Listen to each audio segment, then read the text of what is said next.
Welcome to SP smart hybrid competitive schooling system. बच्चों, यहाँ पे पार्ट 6 में हम ओवरव्यू दे रहे हैं ग्रेविटेशन चैप्टर का। तो सबसे पहले ग्रेविटेशन में जो क्वेश्चन है उसमें है जो न्यूटन्स ग्रेविटेशनल फोर्स क्या होता है। तो न्यूटन ने कहा है कि अगर दो मास है, मास 1, this is the mass m1 and this is the mass m2। अगर दो मास है, एक मास m1 है, एक मास m2 है, दोनों के बीच का डिस्टेंस अगर r है, तो न्यूटन के अकॉर्डिंग जो फोर्स होता है F is directly proportional to this is m1 m2 and F is inversely proportional to 1/r²। जब दोनों को हम कंबाइन करते हैं यहाँ पे तो F is directly proportional to m1 m2/r²। जब प्रोपोर्शनल का साइन हटाते हैं तो F is equal to G, this is m1 m2/r², where G is universal gravitational constant. G की जो वैल्यू होती है 6.67 इंटू 10⁻11 होता है। इसमें इसका यूनिट देखें तो न्यूटन मीटर स्क्वायर पर केजी स्क्वायर होता है। G जो होता है इसको ग्रेविटेशनल यूनिवर्सल ग्रेविटेशनल कांस्टेंट बोलते हैं। इसका जो SI यूनिट होता है, SI यूनिट हमने बता दिया आपको। और जो डायमेंशन फार्मूला होता है G का डायमेंशन फार्मूला जो होता है this is equal to m-1 L3 and T-2 होता है। ये आपको याद रखना है।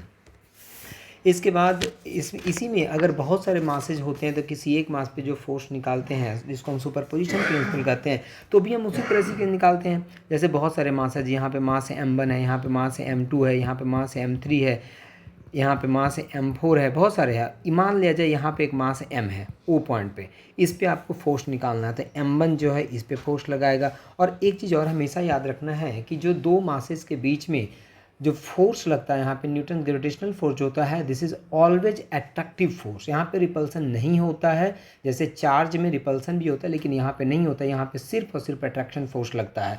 तो ये इसको अट्रैक्ट करेगा, m2 फिर इसको अट्रैक्ट करेगा, m3 अट्रैक्ट करेगा, m4 अट्रैक्ट करेगा। और फोर्स की वैल्यू वैसे ही आपको निकालनी है, magnitude F equal to G m1 m2/r² से। तो आप बहुत सारे अगर मासेज हैं तो इस तरह से फोर्स आप निकाल सकते हैं। इसके बाद है ग्रेविटेशनल फील्ड। ठीक है, तो हम जानते हैं कि अर्थ जो है, अर्थ के चारों तरफ एक ग्रेविटेशनल फील्ड है। जिस फील्ड में अगर कोई दूसरा मास आता है तो उसको या तो अर्थ अट्रैक्ट करता है या तो अर्थ क्या करता है, रिपेल करता है।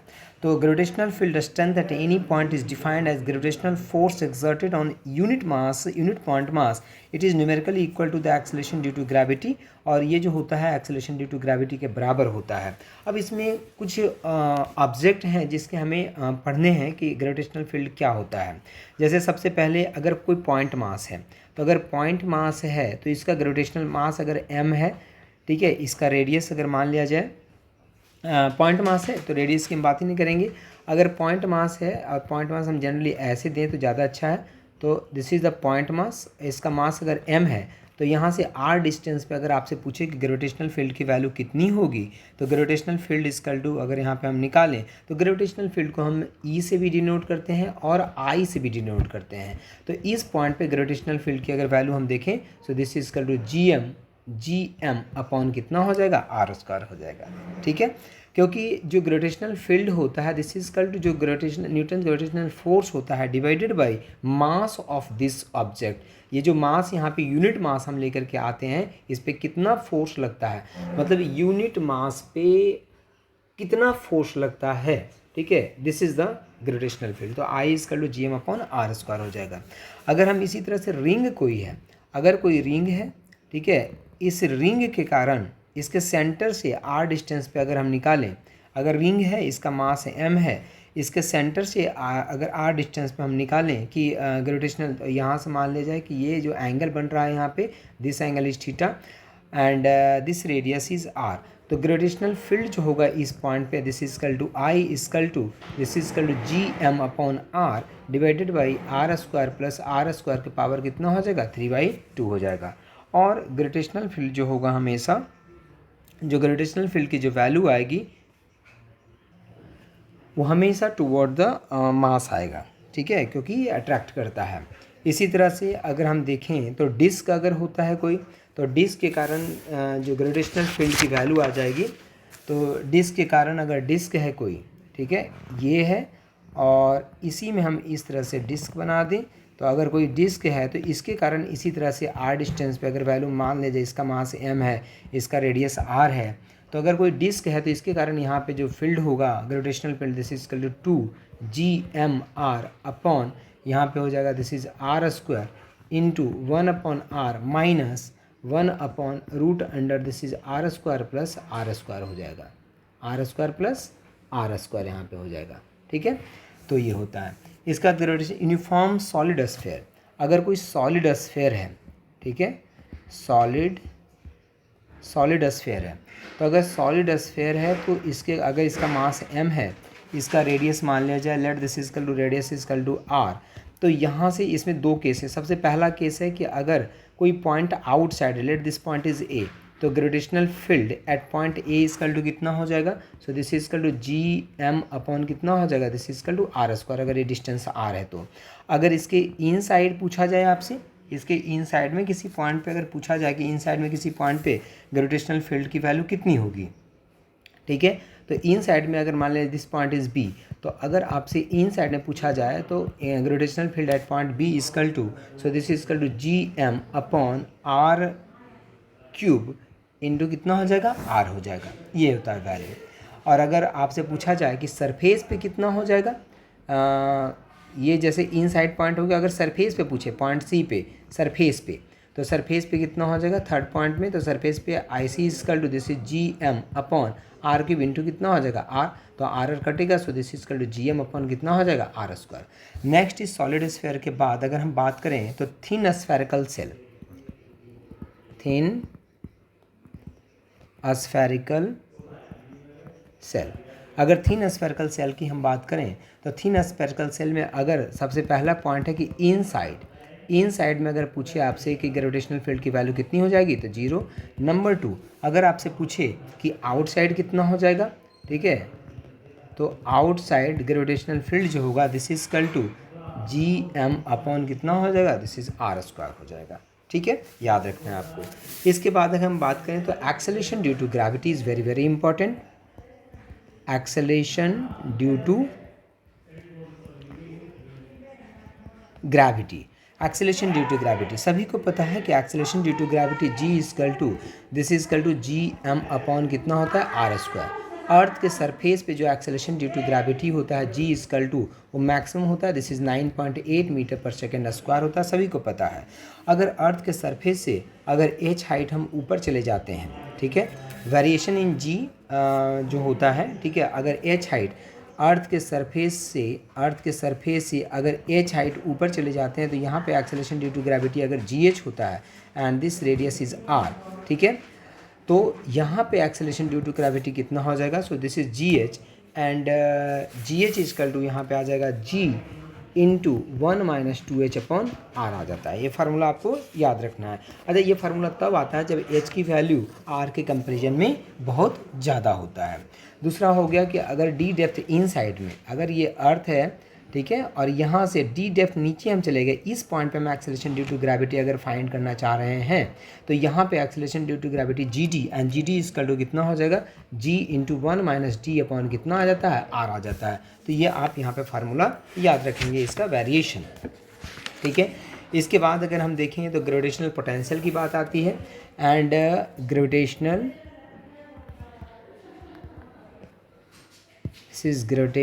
पोटेंशियल एंड ग्रेविटेशनल पोटेंशियल जो होता है, ग्रेविटेशनल पोटेंशियल अगर हम देखें तो ग्रेविटेशनल पोटेंशियल इजकल टू किसी पॉइंट मास के लिए अगर हम दो मासेज हैं तो दो मास के लिए अगर हम ग्रेविटेशनल पोटेंशियल की वैल्यू फाइंड करें तो gravitational potential is equal to this is is equal to u is equal to minus gm upon कितना हो जाता है, r हो जाता है, ठीक है।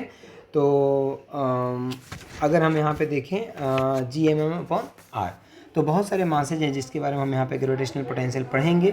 तो gravitational potential due two point mass अगर हम देखें, ठीक है, तो अगर पॉइंट मास के लिए ग्रेविटेशनल पोटेंशियल की हम, ये एनर्जी हो गया, sorry, this is the gravitational potential energy. अगर दो मास हैं, एक कैपिटल एम है एक स्मॉल एम है, तो दोनों के बीच का डिस्टेंस अगर आर है तो gravitational potential energy is equal to U is equal to minus G M M upon R हो गया।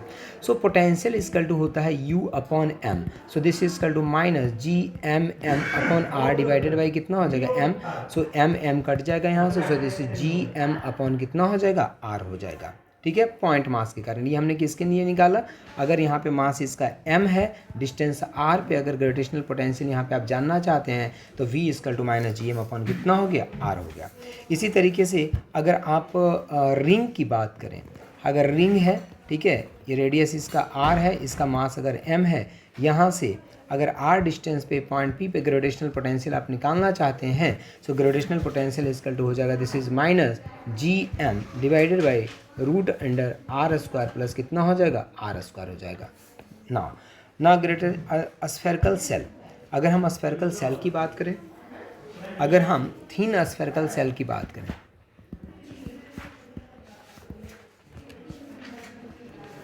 अगर हम थिन स्फेरिकल सेल की बात करें तो थिन स्फेरिकल अगर सेल होगा तो इसके कारण ग्रेविटेशनल पोटेंशियल कितना हो जाएगा, सेंटर O है, पॉइंट P पे R डिस्टेंस पे अगर हम ग्रेविटेशनल पोटेंशियल की बात करें तो gravitational potential is equal to minus G M upon कितना हो जाएगा R हो जाएगा। और अगर इन साइड में बात करें, अगर हम इन साइड जानना चाहते हैं, अगर इन साइड में किसी पॉइंट पर हम ग्रेविटेशनल पोटेंशियल जानना चाहते हैं, let this is O and this radius is R, अगर इस पॉइंट पे अगर पॉइंट P पे ग्रेविटेशनल पोटेंशियल जानना चाहते हैं तो gravitational point as P equal to minus G M upon कितना हो जाएगा R, किसके केस में, थिन स्फेरिकल सेल के केस में। लेकिन अगर सॉलिड की हम बात करें, सॉलिड स्फेयर की, अगर हम सॉलिड स्फेयर की बात करें तो सॉलिड स्फेयर के केस में कितना क्या हो जाएगा, ये अगर हम सॉलिड स्फेयर लेते हैं, सेंटर है, रेडियस इजकल टू R है, तो अगर आउटसाइड किसी पॉइंट पे हम बात करें, दिस पॉइंट P पे, तो potential at P equal to हो जाएगा this is minus G M upon कितना हो जाएगा R हो जाएगा, मास इज m।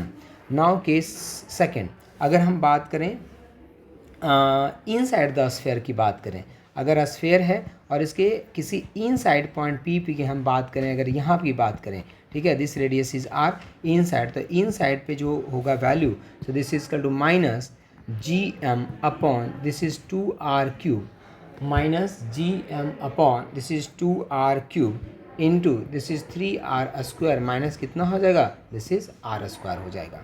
ठीक है, तो ये याद रखना है। नाउ अगर हम बात करें एस्केप स्पीड की, now next topic is escape speed. Escape speed, तो एस्केप स्पीड सभी को पता है कि the minimum speed required to send body out of the gravitational field of a planet is known as escape speed, and escape speed equal to v is equal to V E लगा सकते हैं यहाँ पे, v एस्केप इजकल टू होता है root under 2g m upon कितना होता है r। ठीक है, अब ये जो मास होता है, जिस प्लैनेट की आप बात करोगे उस प्लैनेट का मास हो जाएगा, जी तो हमेशा देखो कैपिटल जी तो हमेशा यूनिवर्सल ग्रेविटेशनल कांस्टेंट है, तो हमेशा कांस्टेंट ही हो जाएगा। अगर आर उस प्लैनेट की, जिस प्लैनेट की बात करो, जिस प्लैनेट से आप पार्टिकल को भेज रहे हो उस प्लैनेट का रेडियस हो जाएगा, एम उस प्लैनेट का मास हो जाएगा। सो अगर हम अर्थ की बात करते हैं, ठीक है, अगर हम अर्थ की बात करते हैं तो अर्थ के लिए v इजकल टू जब वैल्यू पुट करोगे तो 11.2 this is kilometre per second, sorry not hour, kilometre per second हो जाता है इसका आंसर। ठीक है, मतलब एक सेकेंड में 11.2 किलोमीटर पर सेकेंड से हमें प्रोजेक्ट करना पड़ेगा, भेजना पड़ेगा। इसके बाद है बेटा next is the Kepler's law, very very important, Kepler's law, Kepler's law for planetary motion. तो केपलर्स के 3 लॉ हैं, सभी को पता है, law of orbit, law of area and law of period.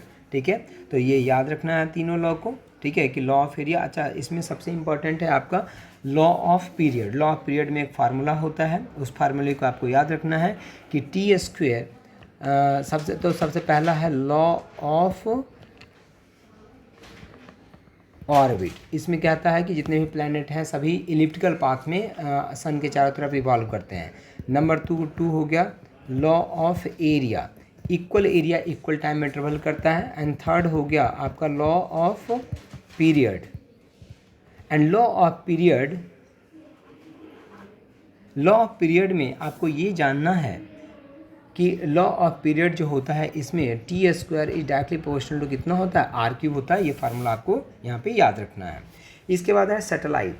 Satellite जो होता है बेटा चारों तरफ अर्थ के चारों तरफ हम छोड़ते हैं, सैटेलाइट को भेजते हैं जो अर्थ के चारों तरफ घूमता रहता है, जो सारा इन्फॉर्मेशन हमें देता है। तो सैटेलाइट की अगर हम बात करें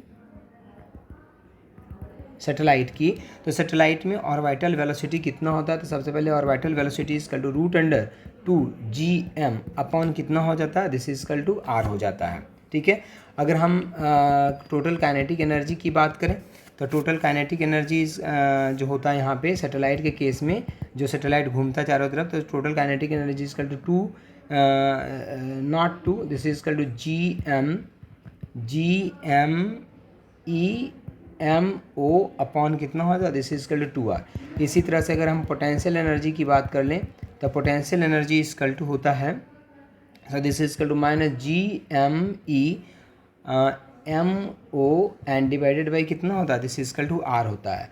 सो टोटल एनर्जी कितना हो जाता है, so this is equal to potential energy plus kinetic energy, so this is equal to यहाँ पे हो जाएगा -GMO डिवाइडेड बाई कितना हो जाएगा, this is equal to 2r हो जाएगा। तो ये सारी चीज़ें आपको इन्फॉर्मेशन याद रखना है। यहाँ के बाद सारे हम न्यूमेरिकल करेंगे, क्वेश्चन सारे हो जाएंगे इतने क्वेश्चन इतने करने के बाद।